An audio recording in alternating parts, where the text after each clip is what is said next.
Okay, so hi everybody, thanks for staying back after school for this meeting. So let's jump right into it. How did our research go? Okay, so I researched on effective classroom management strategies for students with emotional and behavioural disorders, otherwise known as EBD. So PLOTS defines this EBD as a condition where students exhibit the inability to learn regardless of intellectual abilities, sensory or health factors, inability to build personal relationships with teachers and peers, they exhibit improper behaviour or emotions in regular conditions. They show general unhappiness or depression, and they also develop fears associated with personal or school problems. So looking at previous research, as noted by Megan et al. In 2011, the analysis of EBD students revealed that they are perceived more negatively by peers, and they struggled to develop positive peer relationships, as shown by Doodle in 2007. As a result, I became curious and decided to research about various behaviour management strategies for EBD students that are being used within the classroom. So through my observations, it was shown that embedding classroom management strategies were proven to be really difficult because it kind of almost looked like the teacher was targeting the student. However, in an exam, embedding it was quite easy because all the teacher had to do was to provide them with a seating plan. In comparison to a regular lesson, though, students had to be moved after the fact rather than being placed in a seat in the first place. So once an incident occurred, students were spoken to individually, and then they were given another seat in the classroom. However, there was one particular incident. A student was actually spoken to outside of the classroom due to the nature of what he said. And after being spoken to outside of the classroom, when they returned to class, they were relatively well behaved for the rest of the lesson. I think that highlights that individualised interventions are actually effective. Throughout the research project, I discovered that there were various antecedents in the classroom. So what happened was other students actually created the problems for students with EBD. I think that that's something that might need to be addressed in our new project. My research showed that students with EBD were more compliant with instructions when they were addressed individually. But whilst it shows that it's an effective management strategy, it only highlights the need to look into embedded management strategies for students with EBD to also enhance their social belonging in the classroom. That's interesting because my research was about embedding social learning through classroom management.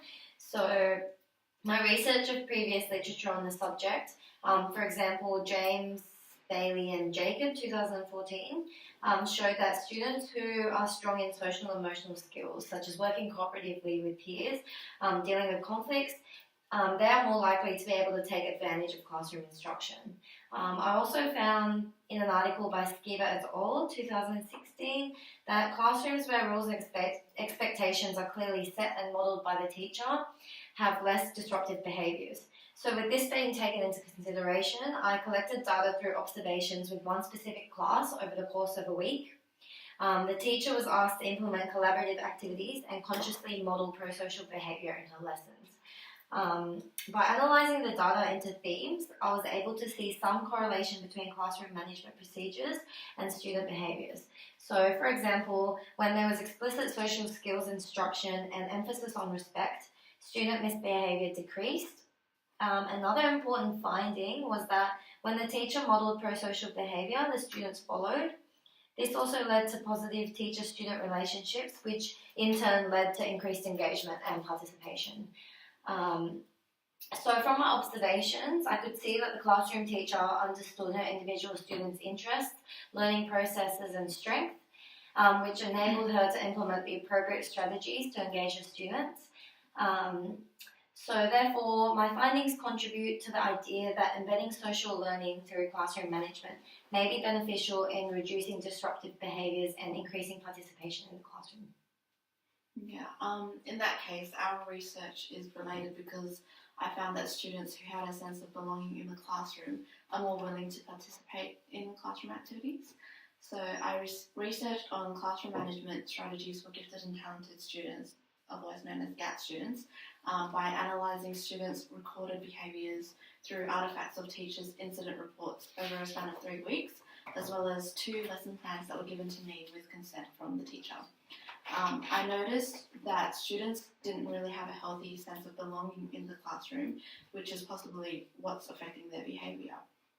In Fisher's 2009 article, it talks about how the development of students' identity, their self-esteem and their confidence needs to be focused on in order for them to become more motivated to learn. In the reports, it wasn't really evident, and this may explain their behaviour, as I said, as there were incidents where students argued with each other and targeted their cultural backgrounds and appearance. The report revealed that the teacher did stop and intervene the argument from happening, but there was no mention of explaining the importance of acceptance and in the artifacts.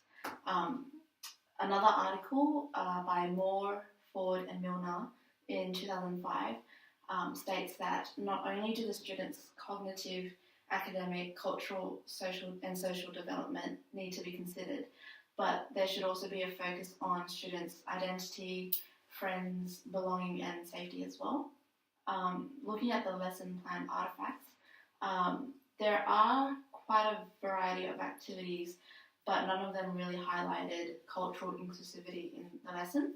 So I think from this, it seems to be something that students need to work on, judging from the incident reports. No, it seems like having a good relationship with each other is beneficial for them to stay on task. I think it's also important, however, for students to have a positive relationship with the teachers as well. My research was based on democratic discipline and its correlation to engagement in classrooms. So research by Millay in 2011 saw that democratic classroom management is proving itself to be more effective for student engagement in classrooms.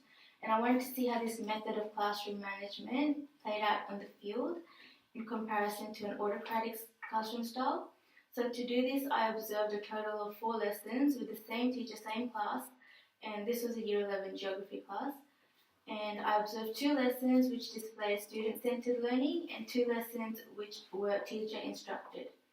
And from my observations, I noticed that the 2 lessons where the teacher allowed the students to take charge of their own learning through games and interactive activities saw more engagement and participation from the students than the 2 lessons which incorporated an autocratic style of learning. I also saw that the democratic lessons allowed the students to have light banter among themselves and the teacher, and they both seemed to enjoy themselves more. So Frederick et al. In 2004 saw that engagement is a collaboration of behavioural, emotional and cognitive interactions. Wang in 2017 highlighted that behavioural engagement refers to the participation, involvement in activities. Emotional is defined by the nature of the relationship that students have towards the teacher, peers and activities, and cognitive is influenced by the ability for students to have complex thoughts and perform difficult tasks. So the lesson, which incorporated autocratic teacher-centered learning, developed restlessness with the students within the first 20 minutes of the lesson, and disengagement to the point where the lesson had to be stopped to address the misbehaviours. So students were often off task and drawing in the workbooks rather than paying attention in class. And I also noticed that the classroom environment was way more tense than the other democratic style. So it sounds like a sense of belonging in the classroom is an important aspect to have GAP and EBD students stay on task and capitalise their learning. So in light of this, we should probably research on how to include this theme into our classroom management strategies. So how do you guys think we should do this? So to start with, we should probably get teachers to put up some visual prompts to remind students to be respectful and accepting of each other in the classroom as well as outside of the school. It also helps create a healthier and safer environment for students to learn. That sounds good. Maybe we can get the teachers to organise a lesson where the students can create these posters themselves and put it up in the classroom somewhere. Yeah, right. And teachers can embed this in every lesson by pointing it out to remind the students the rules and what is expected of them as well. Yeah, and I also think it's important to emphasise that teachers should model these rules and expectations for the students to follow. Yeah, maybe we can incorporate various intervention strategies so when incidents do occur, teachers can break it up and model how to resolve the situation and show respect for one another. Yeah. So that can also be mentioned before collaborative activities and class discussions as a behavioural management strategy. So explicitly, telling students will also encourage them to share their opinions and ideas safely. Yeah, I think these collaborative activities and discussions should also be increased in lessons to facilitate social learning and cement a sense of belonging in the classroom. This will also help with engagement for GAT students, I think, to explore ideas on a deeper level suitable to them. Yeah, I agree. That would definitely also help students with EBD. I think seating arrangements could also help with behaviour management. Yeah, that would definitely help, because if the classroom as a whole is given a seating arrangement, that would discreetly help EBD students without singling them out. Yeah, and on top of that, students will get to familiarise themselves with other classmates outside of their friendship groups as well, which will help to facilitate a stronger sense of community and belonging in the classroom. Yeah. I think in order for teachers to facilitate a healthy and safe learning space, they should also try to develop a positive relationship with students through using your democratic classroom environment. Yes, that will help students to feel more comfortable and be on task. But how will we go about this? I think we should create a list of strategies that we've just discussed, and then maybe ask teachers to implement according to what they think is appropriate for their students. I think it should also be recommended that they try each strategy at least once to evaluate the effects of them.